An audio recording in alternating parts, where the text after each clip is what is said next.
হরে কৃষ্ণ হরিনাম সংকীর্তন ইউটিউব চ্যানেলের পক্ষ থেকে আপনাদের সকলকে আবারও সুস্বাগতম। তো শিব চতুর্দশী এসে গেল।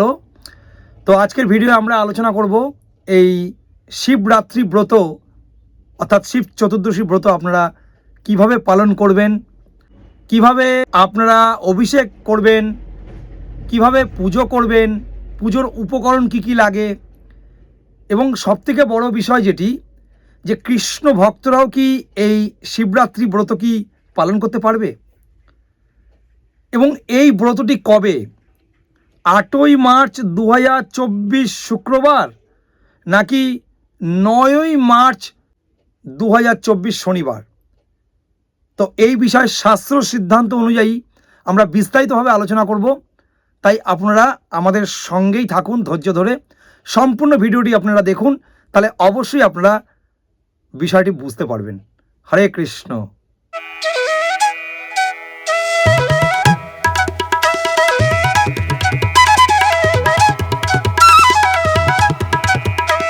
তো ফাল্গুন মাসের কৃষ্ণপক্ষের চতুর্দশী তিথি হচ্ছে শিব চতুর্দশী। এই শিব চতুর্দশীর দিনে অর্থাৎ শিবরাত্রির দিনে ভগবান শিব পার্বতীকে শুভ বিবাহ করেছিলেন, সেই জন্য এই দিনটি অত্যন্ত শুভ দিন। তো শিবের আরেকটি নাম হচ্ছে আশুতোষ। আশু কথার অর্থ হচ্ছে শীঘ্র, তোষ কথার অর্থ হচ্ছে সন্তুষ্টি। তো শিব খুব তাড়াতাড়ি সন্তুষ্ট হয়ে যান বা প্রসন্ন হয়ে যান, আবার তিনি কিন্তু খুব তাড়াতাড়ি ক্রোধান্বিতও হন।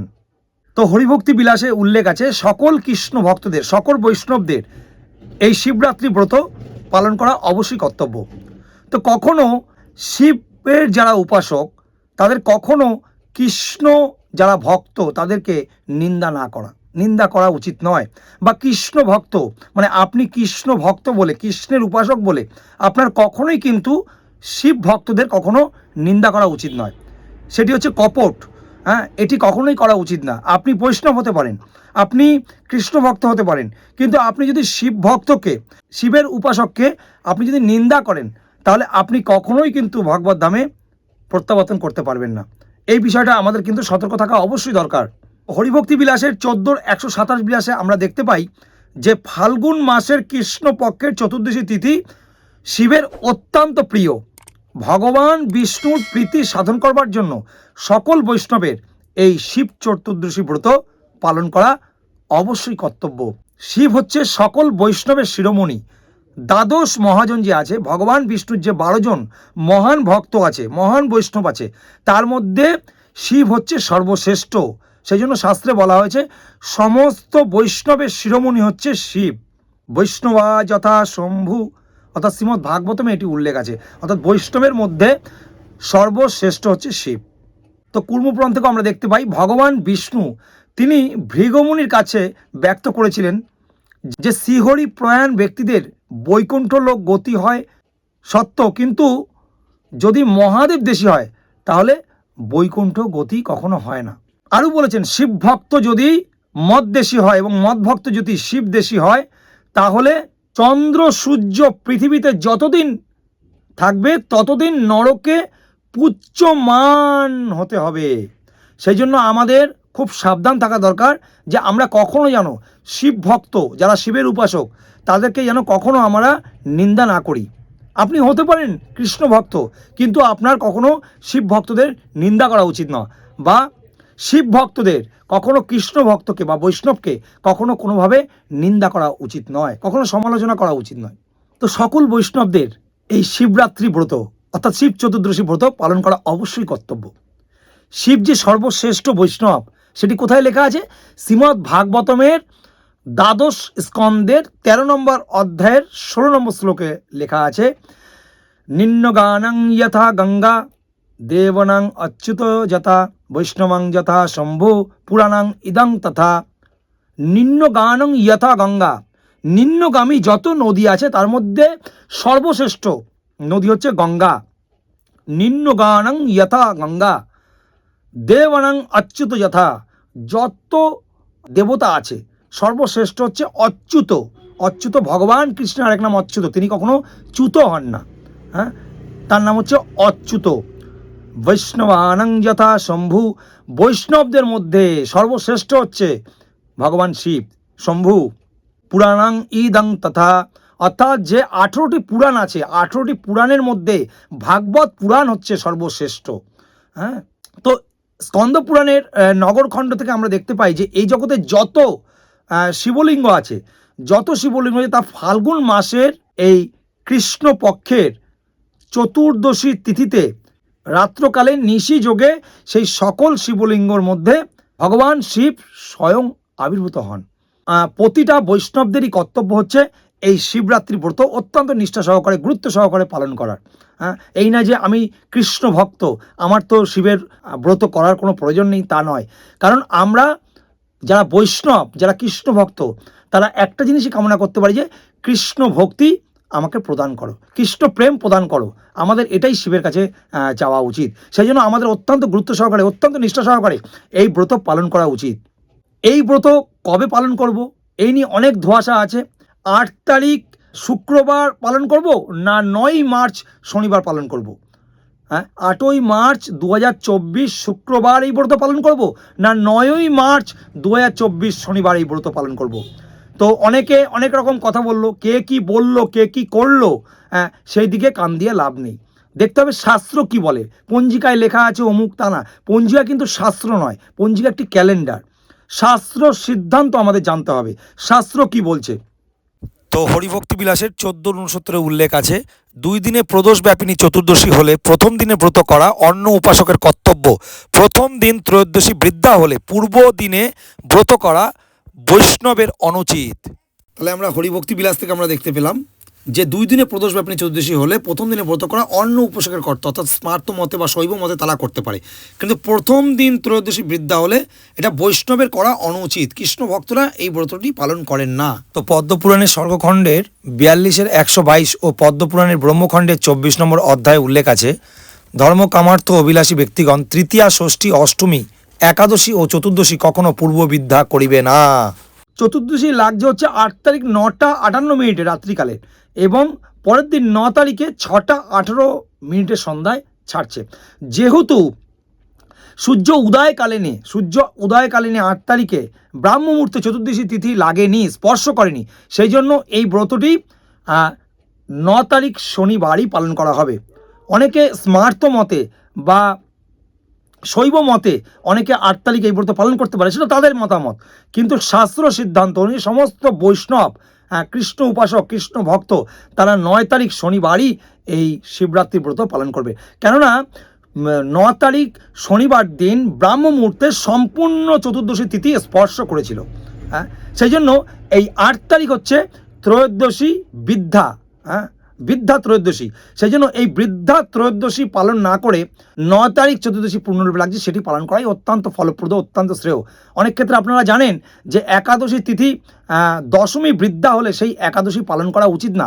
ভগবান তো সন্তুষ্ট হনই না, কিন্তু উপরান্ত নরকগতি হয় যদি এইভাবে আমরা পালন করি, শাস্ত্র বিরুদ্ধ সিদ্ধান্ত যদি আমরা পালন করি। সেই জন্য আমরা দ্বাদশী লাগানো একাদশী ব্রতই পালন করি।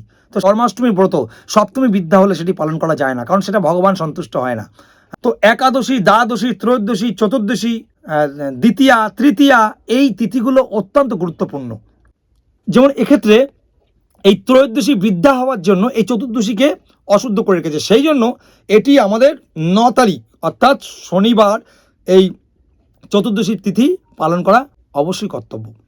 তো শ্রীমদ্ ভাগবতমে উল্লেখ আছে, নন্দ মহারাজের নেতৃত্বে গোপেরা এই অম্বিকা বনে এই শিবরাত্রি ব্রত অত্যন্ত তারা গুরুত্ব সহকারে, নিষ্ঠা সহকারে পালন করেছিল, এবং তারা কৃষ্ণ প্রেম প্রার্থনা করেছিলেন। কৃষ্ণ প্রেম, কৃষ্ণ ভক্তি তিনি প্রার্থনা করেছেন, সেটি আমাদের কাছে একটি অত্যন্ত শিক্ষণীয় বিষয়। সেই জন্য সমস্ত কৃষ্ণ ভক্তদের এই শিবরাত্রি ব্রত পালন করা একান্ত গুরুত্বপূর্ণ। তো আমরা হরিভক্তি বিলাসের 14-221 বিলাস থেকে আমরা দেখতে পাই, বৈষ্ণবগণের পক্ষে শিবরাত্রি ব্রত পালনে কৃষ্ণ ভক্তির সার বর্ষণকারী শ্রী গুরুদেবের অনুগ্রহে শ্রীকৃষ্ণের প্রেমভক্তি বিশেষভাবে বর্ধিত হয়। তো এই শিবরাত্রি ব্রতটি আপনারা নিজ গৃহে ঘরোয়া মতে ব্রাহ্মণকে না ডেকেও নিজেরা পালন করতে পারেন। তো কিভাবে এটি পালন করবেন, কতগুলো উপকরণ আপনাদের সংগ্রহ করতে হবে। যেমন পূজার উপকরণগুলো হচ্ছে পঞ্চ অমৃত, অর্থাৎ দুধ, দই, ঘি, মধু এবং মিছরির জল দিয়ে পঞ্চ অমৃত বানাবেন। হ্যাঁ, সে মিশ্রণ করে একটি পাত্রের মধ্যে রেখে দেবেন পঞ্চ অমৃত। আর কি লাগবে? এছাড়া লাগবে বেলপাতা, আকন্দ ফুল, ধুতরা ফুল, নীলকণ্ঠ ফুল, তিল, আতপ চাল, পঞ্চশস্য, পৈতে, গোটা ফল 5 প্রকারের, অবশ্যই তার মধ্যে বেল থাকতে হবে। হ্যাঁ, গঙ্গাজল, মাটির প্রদীপ, সলতে, কর্পূর, পঞ্চপ্রদীপ, ধূপ, ধুনা, সন্দেশ, মিষ্টি, আকন্দ ফুলের মালা, এগুলোকে আপনাদের সংগ্রহ রাখতে হবে। উপবাস পালন করে স্নান করবেন, স্নান করে আচমন করবেন, শুদ্ধ বস্ত্র পরিধান করে দুধ, ক্ষীর, দই, ঘি, মধু, বিশুদ্ধ বাড়িধারা অভিষেক করবেন। শঙ্খ দিয়ে অভিষেক করবেন না, অভিষেক করবেন তামার একটি পাত্র বা ঘট দিয়ে। এবং অভিষেকের সময় মন্ত্রটি পড়বেন, ওং নমঃ শিবায়, গন্ধ, পুষ্প, তিল, বিল্লপত্র দ্বারা অর্চনা করিবেন। আপনারা যারা আমিষ আহার করেন তারা অবশ্যই এই শিব চতুর্দশী পালন করবার জন্য অবশ্যই তার আগের দিন, শিব চতুর্দশীর দিন আমিষ আহার বর্জন করবেন। এমনিতেই আপনার 7 তারিখে বিজয়া একাদশী ব্রত পালন করছেন, 7 তারিখে আমিষ আহার বর্জন করছেন, 6 তারিখে আমিষ আহার বর্জন করছেন এবং 8 তারিখে দ্বাদশীতে পালন করছেন। হ্যাঁ, 9 তারিখে আপনারা শিব চতুর্দশী, অর্থাৎ যারা আমিষ আহার আপনারা করছেন 6 তারিখ, 7 তারিখ, 8 তারিখ, 9 তারিখ, হ্যাঁ, এই 4 দিন পুরোপুরিভাবে আপনাদের কিন্তু আমিষ সম্পূর্ণরূপে বর্জন করতে হবে। 9 তারিখে ব্রাহ্ম মুহূর্তে ঘুম থেকে উঠবেন, নিকটবর্তী স্থানে জলাশয়, নদী, পুষ্করিণীতে আপনারা স্নান করবেন। গঙ্গা স্নান করলে খুব ভালো। গঙ্গা স্নান যদি না করতে পারেন তাহলে আপনার নিজ গৃহের মধ্যেই 3 বার গঙ্গা গঙ্গা বলে স্নান করবেন। স্নান করলে তিলক আচমন করবেন। হ্যাঁ, তিলক আচমন করে আপনারা মঙ্গল আরতি করবেন। মঙ্গল আরতি করে আপনারা শুদ্ধ বস্ত্র, ধুতি, প্রভুরা ধুতি পরবেন এবং মায়েরা শাড়ি অবশ্যই পরিধান করবেন। হ্যাঁ, আপনারা 12টা পর্যন্ত উপবাস অবশ্যই থাকবেন, থাকার চেষ্টা করবেন, কারণ 12টা পর্যন্ত উপবাস থেকে ওই শনিবার দিন আপনারা 12টার পরে জল শিবের মাথা ঢালতে পারেন। ঢেলে আপনারা পঞ্চরবিশস্য দানা গ্রহণ করতে পারেন, রুটি, পায়েস, অন্ন গ্রহণ করতে পারেন। আবার অনেকে সন্ধেবেলায় আপনারা অভিষেক করতে পারেন। সন্ধ্যার পূর্বে আপনারা স্নান করে নেবেন, স্নান করে শুদ্ধ বস্ত্র পরিধান করে আপনি তারপরে জল ঢালতে পারেন। হ্যাঁ, জল ঢালার পরে আপনারা ফল প্রসাদ গ্রহণ করতে পারেন। হ্যাঁ, ফল প্রসাদ গ্রহণ করতে পারেন। আবার অনেকে মনে করতে পারেন যে না, পুরো সারা দিন আপনারা নির্জলা উপবাস করে রাত্রকালে আপনারা জল ঢেলে পরের দিন সকালবেলা ওই দিন পালন করবেন, পঞ্চরবিশস্য দানা গ্রহণ করে, সেভাবে করতে পারেন, সেটি অনেক উত্তম। অধিকাংশ ইস্কন মন্দিরে আমরা সাধারণত 12টা পর্যন্ত উপবাস থেকে তারপরে ভগবান শিবের অভিষেক করা হয়, তারপরে পঞ্চরবিশস্য দানা প্রসাদ গ্রহণ করা হয়। অভিষেক কিভাবে করবেন? অভিষেকে অবশ্যই শঙ্খ ব্যবহার করবেন না, কেননা শঙ্খ দ্বারা যদি অভিষেক করা হয় তাহলে শিব প্রসন্ন হন না। ঠিক আছে, আপনারা অবশ্যই তামার ঘটি, তামার পাত্র বা কাঁসা বা পিতলের পাত্র ব্যবহার করবেন। তামার পাত্র হলে অতি উত্তম, একান্ত না হলে আপনারা মাটির কলসি ব্যবহার করতে পারেন, দিয়ে আপনারা অভিষেক করবেন। অভিষেক করবার জন্য কি কি রাখতে হবে আপনাকে? প্রথমেই আমরা বললাম পঞ্চ অমৃত দিয়ে অভিষেক করতে হবে। উপবাস পালন করে স্নান করবেন, স্নান করে আচমন করবেন, শুদ্ধ বস্ত্র পরিধান করে দুধ, ক্ষীর, দই, ঘি, মধু, বিশুদ্ধ বাড়িধারা অভিষেক করবেন। শঙ্খ দিয়ে অভিষেক করবেন না, অভিষেক করবেন তামার একটি পাত্র বা ঘট দিয়ে। এবং অভিষেকের সময় মন্ত্রটি পড়বেন, ওং নমঃ শিবায়, গন্ধ, পুষ্প, তিল, বিল্লপত্র দ্বারা অর্চনা করিবেন। প্রথমে শিবলিঙ্গকে অত্যন্ত সুগন্ধি তেল আপনারা মাখাবেন, তারপরে নীতিশুষ্ণ জলে শিবলিঙ্গকে অভিষেক করাবেন। তারপরে পঞ্চ অমৃত যেটি আপনার তৈরি করা রয়েছে, হ্যাঁ, দুধ, ঘি, দই, মধু এবং মিছরির জল দিয়ে যে পঞ্চ অমৃতটি, বা ক্ষীরও দিতে পারেন মিছরির জলের পরিবর্তে, যে পঞ্চ অমৃতটি যেটা তৈরি করা আছে সেটি দিয়ে শিবকে অভিষেক করাবেন। হ্যাঁ, অভিষেক করবার পরে আপনারা ডাবের জল দিয়ে অভিষেক করতে পারেন, গঙ্গা জল দিতে পারেন। অভিষেক করবার পরে তারপরে আবার পরিষ্কার জল দিয়ে ভালো করে অভিষেক করাবেন। করার পরে একটি সুন্দর পরিষ্কার টাওয়াল দিয়ে শিবলিঙ্গটিকে ভালো করে মুছে দেবেন। মুছে দিয়ে সমস্ত মালা যেগুলো সংগ্রহ করে রেখেছিলেন, সে সমস্ত ফুল, হ্যাঁ, আকন্দ ফুলের মালা, সেগুলো শিবলিঙ্গকে পরাবেন, সুন্দর করে অর্চন করাবেন। শ্রী হরিভক্তি বিলাসের 14-209 থেকে 211 বিলাসে শ্রী শিব অর্চন মন্ত্র উল্লেখ আছে। ওং নমঃ শিবায়, পঞ্চব্রহ্ম মত্তৈ বা গন্ধ পুষ্প তিল মাস গোধূমাদি নমঃ পূজাত কৃত্বা।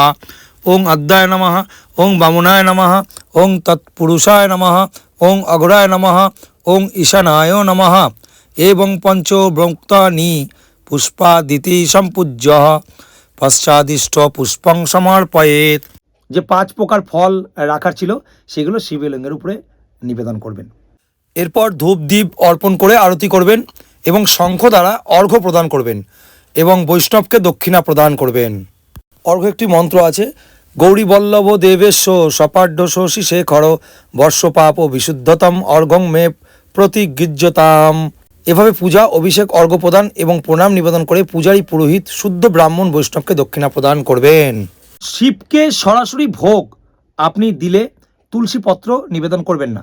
সব থেকে বেস্ট হয় যে প্রথমে ভগবান কৃষ্ণকে ভোগ নিবেদন করবেন তুলসী পত্র দিয়ে, তারপর সেই প্রসাদী ভোগটি সেটি শিবকে নিবেদন করবেন, তারপরে সেই প্রসাদ ব্রাহ্মণ বৈষ্ণব বা আপনারা সকলে মহাপ্রসাদ রূপে গ্রহণ করবেন, সেটি শ্রেয় হবে। শিবকে সরাসরি দিলে আপনারা তুলসী পত্র দেবেন না। হ্যাঁ, এইভাবে ভোগ নিবেদন করবেন। শিবের আরেকটি নাম হচ্ছে মেরু উষ্টম, অর্থাৎ ভগবান শিব সকল বরদানের মধ্যে, সমস্ত দেবতাদের মধ্যে বরদানের মধ্যে সর্বশ্রেষ্ঠ। আশীর্বাদের জন্য তিনি হচ্ছে সর্বশ্রেষ্ঠ, সেটি শ্রীমদ্ ভাগবতমে উল্লেখ আছে। প্রার্থনার মন্ত্র, হে বৃন্দাবনের দ্বাররক্ষী, হে সোম আপনার জয় হোক, আপনার ললাটে চন্দ্র শোভিত, আপনি সনক সনন্দন সনাতন এবং নারদেরও পূজনীয়। হে গোপেশ্বর শিব, ব্রজধামে বিলাসরত যুগল শ্রী শ্রী রাধা মাধবের চরণ পদ্মে যেন প্রেম বর্ধিত হয়, সেই প্রার্থনা করি। আমি বারবার আপনার প্রণতি জ্ঞাপন করি। বৈষ্ণবগণের পক্ষে শিবরাত্রি ব্রত পালনে কৃষ্ণ ভক্তির রস সার বর্ষণকারী শ্রী রুদ্রদেবের অনুগ্রহে শ্রীকৃষ্ণের প্রেমভক্তি বিশেষভাবে বর্ধিত হয়। শ্রী হরিভক্তি বিলাসের 14-221 বিলাসে এটি উল্লেখ আছে। তো সাধারণত কৃষ্ণ ভক্তদের কখনো জাগতিক অনিত্য কিছু চাওয়া উচিত নয়। কৃষ্ণ ভক্তদের সবসময় ভগবান কৃষ্ণের প্রতি যাতে ভক্তি বর্ধিত হয়, কৃষ্ণ প্রেম লাভ করাই হচ্ছে তাদের মূল লক্ষ্য। সেই জন্য কৃষ্ণ যে ভজে সে বড় চতুর। কৃষ্ণ ভক্তরা সবসময় কৃষ্ণ প্রেম লাভ করবার জন্য শিবের কাছে বর চাওয়া উচিত, কোনো জাগতিক কামনার জন্য নয়। যারা স্মার্ট মতে তারা আপনারা বিভিন্ন জাগতিক কামনা আপনারা করতে পারেন। অনেকে সুন্দরী স্ত্রী পাওয়ার জন্য, অনেকের চাকরির প্রমোশনের জন্য, সুন্দর স্বামী, একটি ভালো স্বামী পাওয়ার জন্য, সন্তান কামনার্থের জন্য, বিভিন্ন রকম জড়জাগতিক কামনার জন্য আপনারা শিবের কাছে আপনারা চাইতে পারেন। এই অভিষেকটি করবার পরে, পুজোটি দেওয়ার পরে জাগতিকভাবে যেই বরগুলো আপনারা চাইবেন সেগুলো কিন্তু ক্ষণস্থায়ী, এগুলো সাময়িক।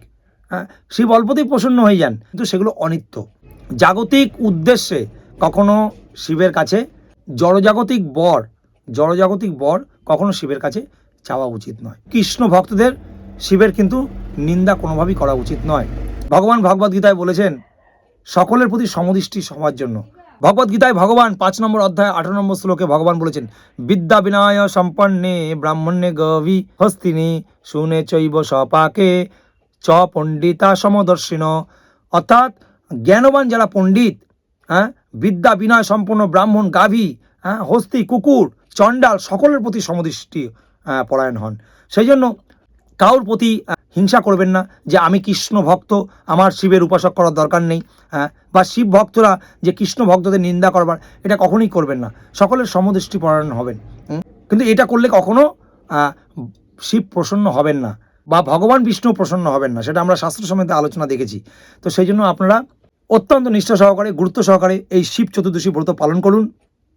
আপনারা নিজেরাও পালন করুন এবং অন্যকে পালন করবার জন্য উৎসাহিত করুন। আর আপনারা এই ভিডিওটি অত্যন্ত বেশি সংখ্যক করে সকলের মাঝে পৌঁছে দিন, যাতে সকলে এই শিব চতুর্দশী ব্রত পালন করে। কিসের জন্য? কৃষ্ণ ভক্তি লাভ করবার জন্য।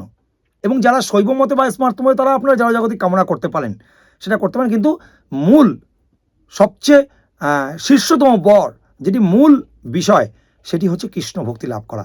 আমরা প্রতিটা বৈষ্ণব বা প্রতিটা কৃষ্ণ ভক্ত এই শিব চতুর্দশী পালন করবার মূল উদ্দেশ্য থাকবে শিবকে প্রসন্ন করে, শিবের মাধ্যমে আমরা কৃষ্ণ ভক্তি, শিব হচ্ছে পরম বৈষ্ণব, তার মাধ্যমে তিনি কৃপা করলে আমরা কৃষ্ণ ভক্তি লাভ করতে পারবো। সেই জন্য শিবের কৃপা, শিবের বরদান যদি আমাদের করেন, তাহলে আমরা অত্যন্ত সহজভাবেই কৃষ্ণ ভক্তি লাভ করতে পারবো। সেই জন্য আসুন আপনারা সকলে এই শিব চতুর্দশী ব্রত অত্যন্ত নিষ্ঠা সহকারে পালন করুন এবং সকলের মাঝে এই ভিডিওটি বেশি বেশি সংখ্যক শেয়ার করুন এবং আপনারা যারা এই চ্যানেলটি প্রথমবার দেখছেন তারা চ্যানেলটিকে অবশ্যই সাবস্ক্রাইব করে নোটিফিকেশন বেল আইকনটি অল করে দেবেন এবং ভিডিওটি ভালো লাগলে বেশি বেশি লাইক করবেন, কমেন্ট করবেন, অন্যকে জানিয়ে দেবেন শেয়ারের মাধ্যমে। ধন্যবাদ সকলকে। হরে কৃষ্ণ, জয় শিব শম্ভু।